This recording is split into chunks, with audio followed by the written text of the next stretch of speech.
গণ অধিকার পরিষদ ফ্যাসিবাদের উত্তাল সময়ে স্রোতের বিপরীতে যাত্রা শুরু করে এখন পর্যন্ত একেবারেই একটা স্বতন্ত্র অবস্থান নিয়ে তার রাজনীতি দাঁড় করানো এবং জনগণের পক্ষে অবস্থান নেওয়া সেই কাজটি করে যাচ্ছে।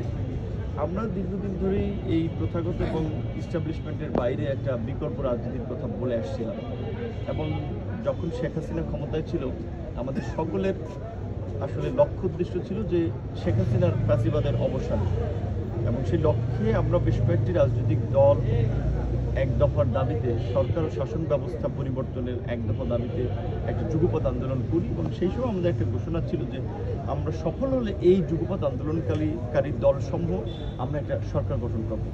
সেখানে বিএনপি জামাত সহ আমরা সকলেই ছিলাম।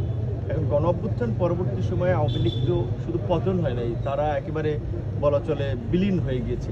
সেই বাস্তবতায় এখন এখানে আরেকটা নতুন রাজনৈতিক শক্তির দাঁড়ানোটা খুব সহজ হয়ে দাঁড়াচ্ছে।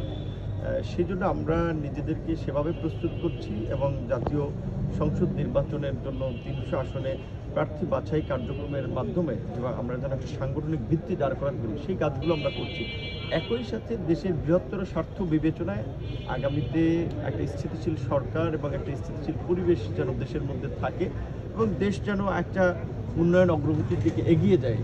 আমাদের দীর্ঘদিনের যে রাজনৈতিক বিভাজন এবং সেই বিভাজনকে কেন্দ্র করে যে হানাহানি মারামারি বিদ্বেষ সেটা যেন একটু কমানো যায় সেই লক্ষ্যে এখন আমরা কাজ করছি। সেক্ষেত্রে আমাদের সমস্ত রাজনৈতিক দলগুলোর সাথে আলাপ আলোচনা চলছে, তার মধ্যে বিএনপির সাথে আমাদের দীর্ঘদিনের একটা বোঝাপড়া আছে, জামাতের সাথেও চলছে, আবার এই নতুন দল গঠন করছে এনসিপি, তাদের সাথেও আলাপ আলোচনা আছে। কিন্তু এখন পর্যন্ত কারোর সাথে জোট গঠনের বিষয়ে আমাদের চূড়ান্ত সিদ্ধান্ত হয় নাই, মোটামুটি আলাপ আলোচনা চলছে। সেক্ষেত্রে আমাদের লক্ষ্য হচ্ছে যে যদি যাবেন কিনা এখন যদি প্রেক্ষাপট আসলে ডিমান্ড করে এবং দেশের রাজনৈতিক ভবিষ্যতের কথা চিন্তা করে আমরা হয়তো কোনো জোটে যেতে পারি, সেটা আরেকটু তফসিলের সময়টা ঘনিয়ে আসলে বলা যাবে। তবে এখন পর্যন্ত আমরা নিজেদের একক প্রার্থী হিসেবে ৩০০ আসনে প্রার্থী দিয়ে সাংগঠনিক কার্যক্রমটাকে গুরুত্ব দিচ্ছি।